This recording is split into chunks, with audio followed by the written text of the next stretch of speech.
Swastiastu. Assalamualaikum warahmatullahi wabarakatuh. Salam sejahtera untuk kita semua. Shalom, namo buddhaya, salam kebajikan, rahayu. Baik, jadi pada hari ini kita akan membahas materi selanjutnya, yaitu mengenai filsafat pendidikan kontemporer. Adapun pembahasan kita pada hari ini yang pertama yaitu mengenai pengertian dari filsafat pendidikan kontemporer itu sendiri. Kemudian yang kedua, ciri-ciri. Yang ketiga, implikasi. Dan yang keempat yaitu tokoh dan aliran yang berperan dalam filsafat pendidikan kontemporer.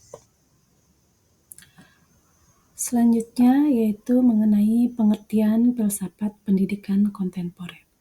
Yang pertama yaitu ada refleksi kritis terhadap sistem pendidikan tradisional. Jadi filsafat pendidikan kontemporer di sini itu muncul sebagai respon terhadap perubahan cepat di berbagai aspek kehidupan manusia, baik itu sosial, ekonomi, teknologi maupun budaya. Jadi dalam konteks ini pendidikan itu tidak hanya dipahami sebagai proses transfer pengetahuan semata, melainkan sebagai sarana untuk membentuk manusia yang adaptif, kritis, kreatif, dan juga beretika. Kemudian selanjutnya yaitu filsafat pendidikan kontemporer menekankan kebebasan berpikir, humanisme, kritivisme, dan relevansi pendidikan. Di mana dalam pergeseran paradigma ini sangat terkait dengan dua kerangka besar yang saat ini menjadi perhatian di dunia pendidikan, yaitu keterampilan abad ke-21 dan tujuan pembangunan berkelanjutan atau Sustainable Development Goal atau SDGs. Di mana keduanya ini merupakan sama-sama menciptakan generasi yang mampu berpikir kritis, berkolaborasi, berinovasi, serta bertanggung jawab terhadap keberlanjutan sosial.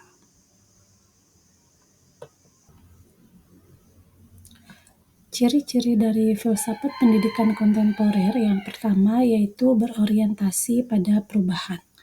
Di mana di sini filsafat pendidikan kontemporer itu berfokus pada masa depan.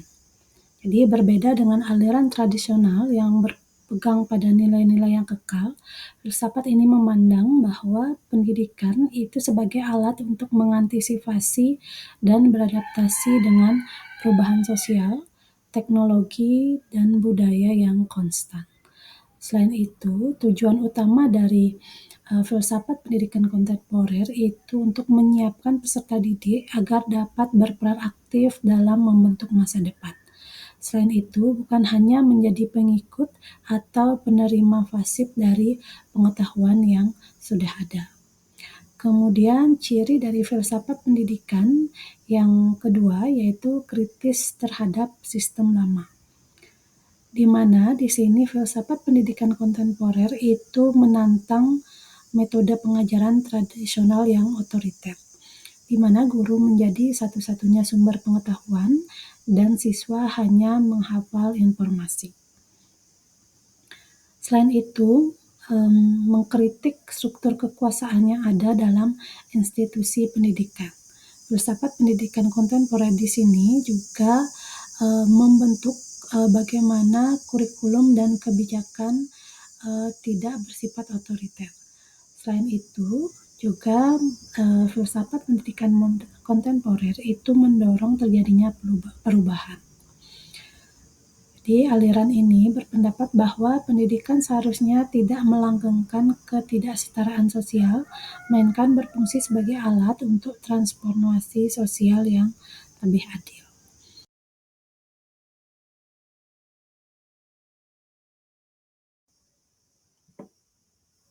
Selanjutnya, ciri-ciri filsafat pendidikan kontemporer yang ketiga yaitu menekankan kebebasan individu, di mana di sini pembelajaran itu berpusat pada siswa dan tidak lagi berpusat pada guru. Jadi dalam pembelajaran di sini yaitu mengalihkan fokus dari guru ke siswa, kemudian memberikan siswa peran aktif dalam proses belajar melalui pengalaman langsung dan pemecahan masalah. Kemudian, pendidikan dalam hal ini juga dianggap sebagai proses otentik yang memungkinkan setiap individu untuk menemukan dan mengembangkan potensi unik mereka sesuai dengan aliran eksistensialisme yang menekankan otentisitas dan pilihan individu. Jadi dalam hal ini tidak ada kurikulum yang seragam untuk semua. Pengalaman dan kebutuhan setiap siswa menjadi pertimbangan utama. Kemudian ciri yang selanjutnya yaitu menghargai pluralitas, di mana dalam hal ini artinya keberagaman adalah kekuatan. Jadi mengakui dan menghargai keragaman latar belakang, kemudian pandangan dan pengalaman siswa sebagai sumber kekayaan dalam pembelajaran. Selain itu pula, mendorong kurikulum yang memasukkan berbagai perspektif dan tradisi bukan hanya yang dominan, sehingga siswa dapat memahami dunia dari berbagai sudut pandang. Kemudian selanjutnya, ciri yang kelima yaitu kontekstual dan aplikatif. Di mana kontekstual dan aplikatif yang dimaksudkan di sini itu belajar itu untuk kehidupan nyata. Jadi pembelajaran tidak hanya terjadi di dalam kelas, tetapi juga terintegrasi dengan kehidupan sehari-hari dan relevan dengan realitas sosial. Pembelajaran itu juga berbasis pengalaman, di mana mendorong pembelajaran yang memungkinkan siswa untuk menghubungkan teori dengan praktek dan memecahkan masalah nyata. Selain itu pula, kontekstual dan aplikatif di sini itu mengubah sekolah menjadi pusat refleksi yang menghubungkan teori dengan praktek serta merespon kebutuhan masyarakat. Selanjutnya, ciri yang terakhir yaitu integratif, di mana di sini integratif yang dimaksudkan yaitu adanya integrasi ilmu, yaitu menggabungkan berbagai disiplin ilmu seperti filsafat misalkan, kurikulum, teori kritis, sosiologi, maupun humaniora untuk mendapatkan pemahaman yang lebih komprehensif tentang pendidikan. Selain itu, pendekatan holistik juga diintegrasikan dalam filsafat pendidikan kontemporer ini, di mana memandang pendidikan secara menyeluruh itu tidak hanya pada aspek intelektual, tetapi juga moral, sosial, dan personal.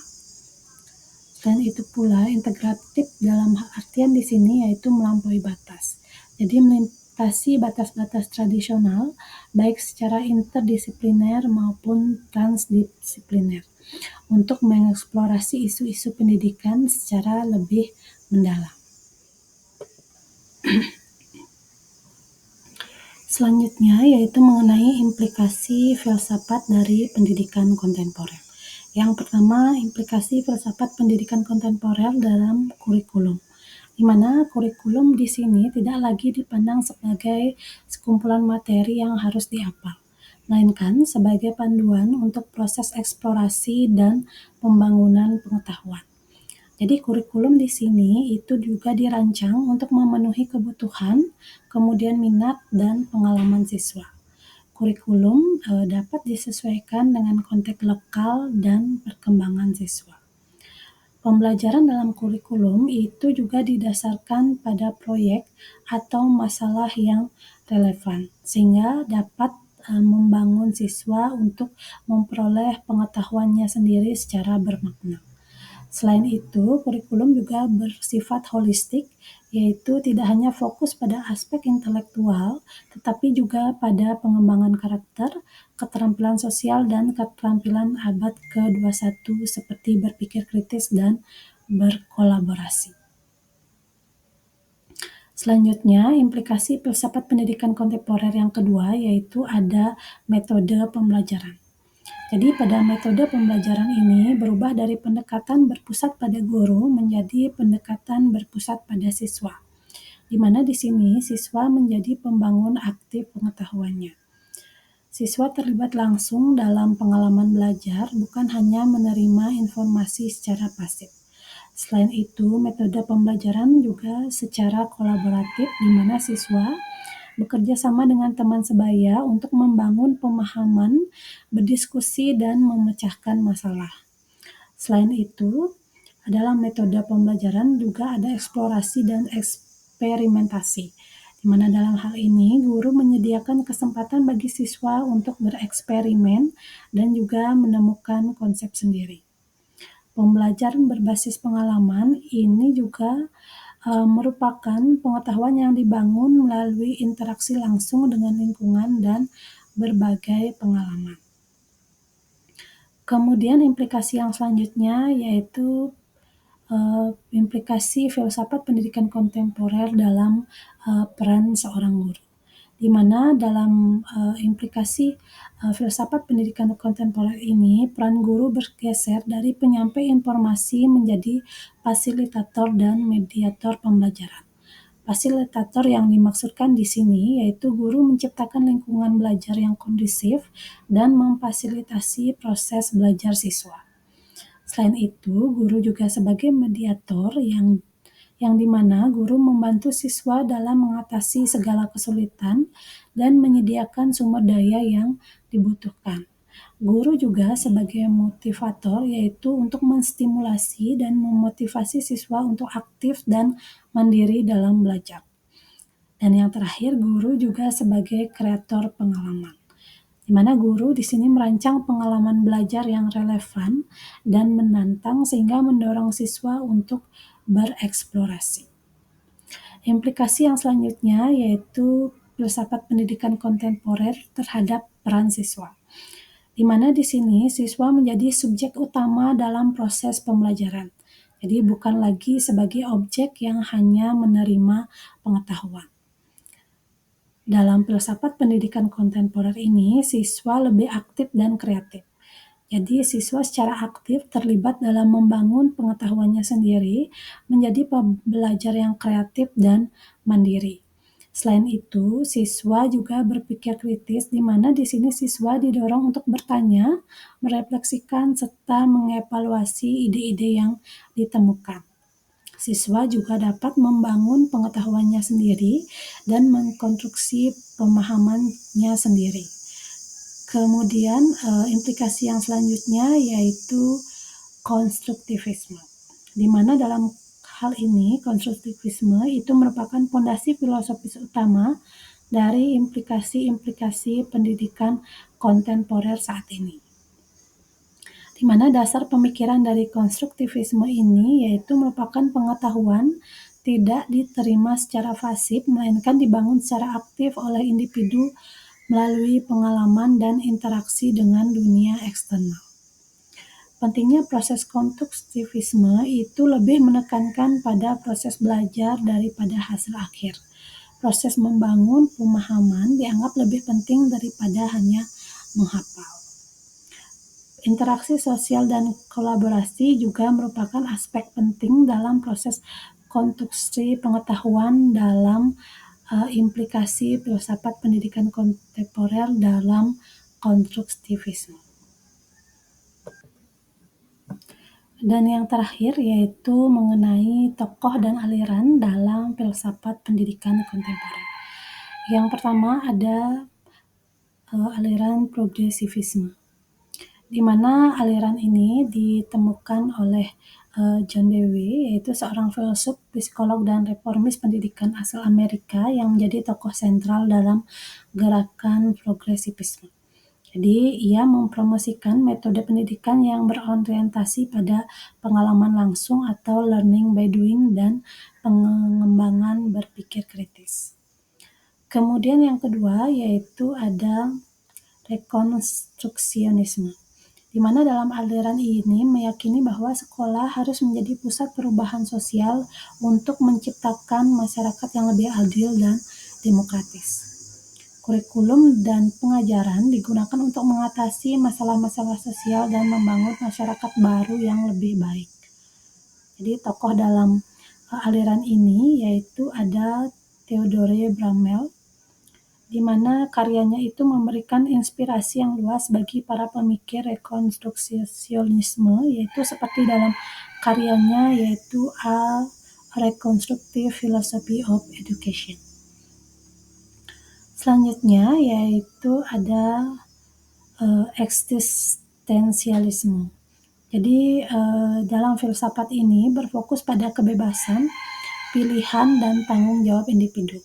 Tujuannya adalah membantu siswa menemukan makna hidup mereka sendiri dan mengembangkan kesadaran sendiri. Tokoh yang berperan dalam aliran ini yaitu ada Jean-Paul Sartre, Soren, dan Kierkegaard. Kemudian aliran yang selanjutnya yaitu Perennialisme. Jadi dalam aliran ini berpandangan bahwa pengetahuan dasar adalah hal yang universal dan abadi atau perennial. Pendidikan harus kembali ke prinsip-prinsip ini dengan fokus pada pengajaran karya-karya klasik untuk mengembangkan intelektual siswa. Jadi tokoh yang berperan dalam perennialisme ini yaitu ada Robert Hutchins dan juga ada Mortimer Adler. Jadi Robert Hutchins ini adalah seorang pendidik yang mengkaji perennialisme dan menekankan pentingnya kurikulum yang berpusat pada karya-karya besar dalam sejarah peradaban manusia. Dan yang terakhir yaitu ada humanisme. Jadi tokoh dalam humanisme ini ada Carl Rogers dan Abraham Maslow. Jadi Carl Rogers ini adalah psikolog humanistik yang menekankan pentingnya hubungan empatik dan saling memahami antar guru dan siswa.